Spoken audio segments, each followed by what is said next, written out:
Alhamdulillah, malam ni kuliah maghrib kita akan dengar kuliah daripada Imam satu Masjid Nur ya. Alhamdulillah kuliah malam ni cukup menyentuh hati, sebab menceritakan sifat-sifat Nabi Muhammad sallallahu alaihi wasallam. Sebagaimana yang kita mencintai Nabi Muhammad sallallahu alaihi wasallam, maka haruslah kita mengikuti sunnah-sunnah Rasulullah sallallahu alaihi wasallam. Jadi saksikanlah kuliah maghrib yang disampaikan oleh Ustaz. Kami dengar dengan telinga kami sendiri. Farji'na, pulangkanlah semula kami kat dunia, kat kampung halaman kami. Na'mal salihan, nasib kami nak buat baik dah. Inna muqinun, sesungguhnya saat ini kami sudah yakin, katanya. Allah rakam ayat penyesalan seorang hamba dekat akhirat. Ini masa ada, kita tak tahu umur kita bila berakhir. Dan orang yang bodoh itu ialah orang yang selalu mempertuakan, tapi dia tak ada tindakan untuk menarik rahmat Allah, tak ada. Pagi lepak kedai, petang lepak kedai, malam lepak kedai, orang azan tak peduli, orang solat Jumaat pun tak peduli. Tanya susah, barulah ingat Allah. Kadang-kadang susah pun tak ingat Allah, senang pun tak ingat Allah, susah pun tak ingat Allah. Ini jauh lagi. Jadi peringatan untuk saya dan semua, supaya kita sentiasa muhasabah dan buat persiapan. Sebab itu hikmah yang paling besar Allah Ta'ala rahsiakan saat bila kita meninggal, tarikh berapa, hari bulan, jam berapa. Hikmah besar ialah supaya kita sentiasa berwaspada dan bersedia, buat persiapan yang rapi untuk kita menuju negeri yang kekal abadi, iaitu negeri akhirat. Duduk dalam circle yang baik-baik.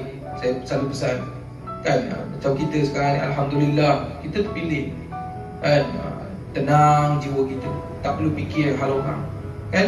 Duduk sementara tunggu waktu isyak, duduk dengar perbahasan agama, dengar nasihat-nasihat agama kan. Baik sama-samalah kita mudah-mudahan Allah Ta'ala tu yang tadi doa tadi, supaya Allah Ta'ala campakkan istiqamah dalam hati kita. Baik. Jadi kita sambung kitab Syama'il Muhammadiyah yang bicara berkaitan dengan Nabi SAW.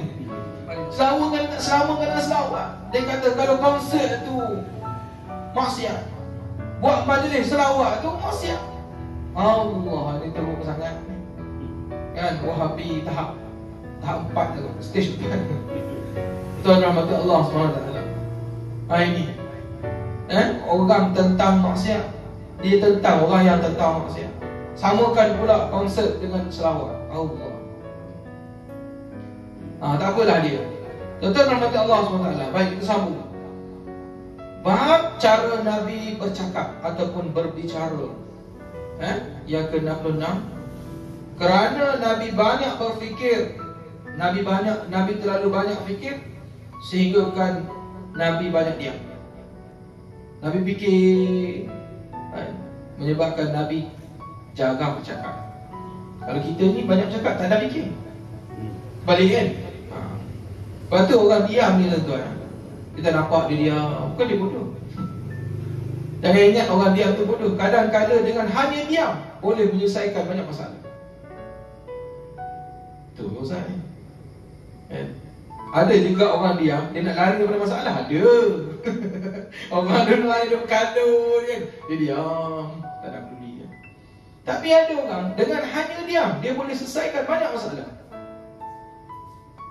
Orang kata gitu gini kat dia tak lawan dia. Dia kalau lawan, berlarutan masalah tak panjang pula ceritanya, tapi dia diam. Dan sekali dia macam tu dia masalah, orang pula datang minta maaf dengan dia. Nampak tak? Jadi kadang-kadang diam itu menunjukkan kita cerdik. Cakap banyak, macam saya cakap banyak kan, bahaya juga. Cakap banyak, dekat media sosial, type ni, ulas itu, ulas ni, segala benda nak ulas. Nampak kebodohan kita pula. Nampak tak? kalau kita diam kan, nampaklah cakap diri kita tu. Baik, laisa bil jafi walal muhini ataupun dibaca walal mahini boleh, wala bil muhini boleh. Yu'azzimu an-ni'mata wa iddaqat la yadhummu minha shay'an ghayra annahu lam yakun yadhummu dawaqan wala yamdahu. Baginda bukan seorang yang kasar, yang keras, tidak pula bersifat lemah dan hina. Macam mana kita nak faham?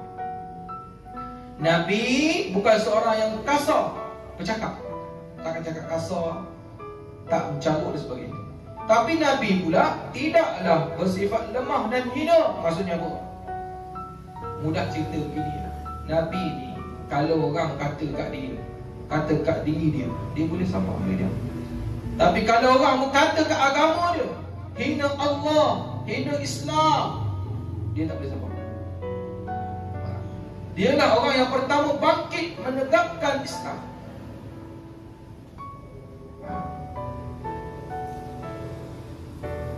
Ada orang dia silap faham,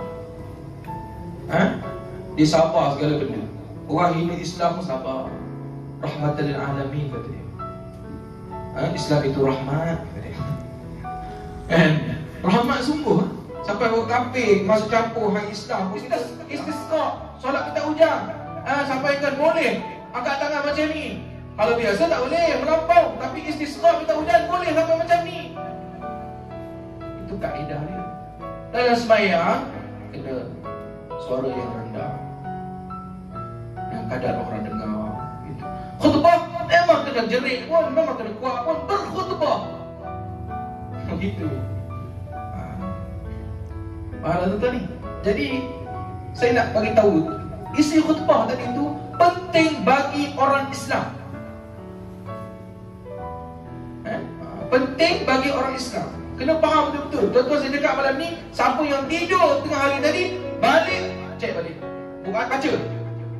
Baca banyak kali. Kalau dulu orang tu tunggu-tunggu, tajuk apa dulu? Tajuk apa dulu? Sekarang ni moden. Orang boleh cari sendiri. Imam apa ni, khutbah apa ni, imam tak baca lagi, dia dah post kat grup. Okey lah. Perubahan zaman, baguslah. Tapi upgrade sikit lagi, hadam betul-betul. Baik tuan-tuan Sebab itu, dengar khutbah ni rukun.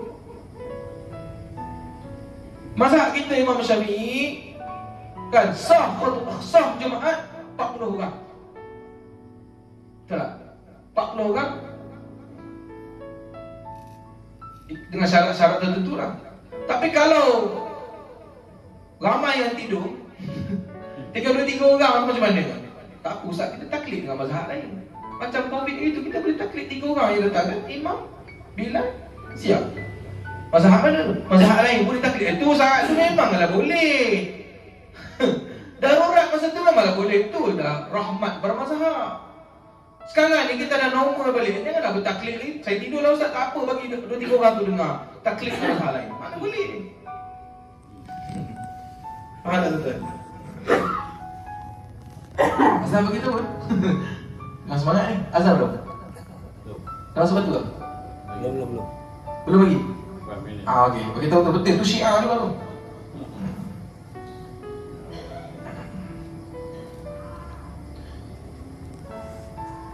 Idza asyara bi kaffihi kulliha wa idza ta'ajjaba qalabaha wa idza tahaddatha ittasala biha wa daraba bi rahatihi al-yumna batna ibhamihi al-yusra.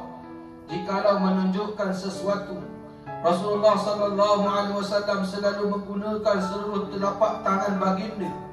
Sekiranya baginda kagum akan sesuatu, baginda membalikkan telapak tangan. Kalau Rasulullah itu yang orang kata menunjukkan sesuatu. Itu cara Rasulullah. Tapi bukan kata tunjuk orang yang tak ada adab, bukan juga. Tapi lebih manis. Macam tu. Okey? Itu kalau Rasulullah nak tunjuk sesuatu. Apabila berbicara menjelaskan sesuatu, baginda menghubungkan bicaranya dengan isyarat tangan. dan memukulkan telapak tangan kanan ke perut ibu jari kiri. Ini cara Rasulullah apabila bercakap ni dengan tangan isyarat. Wa idza ghadiba arada wa ashaha wa idza fariha ghadda tarfah jullu dhahikihi tabassum yaftaru an mithli habbil ghamam.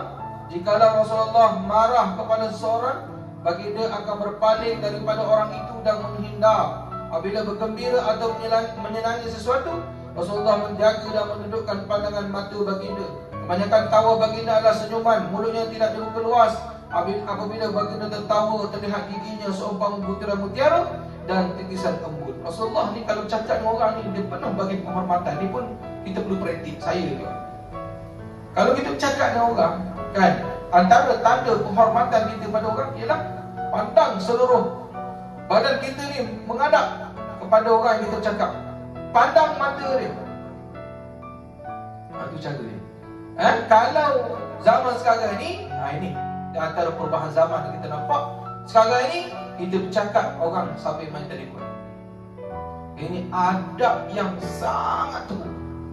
Kalau kita tengok anak-anak muda hari ni cakap dengan orang tua sambil main telefon.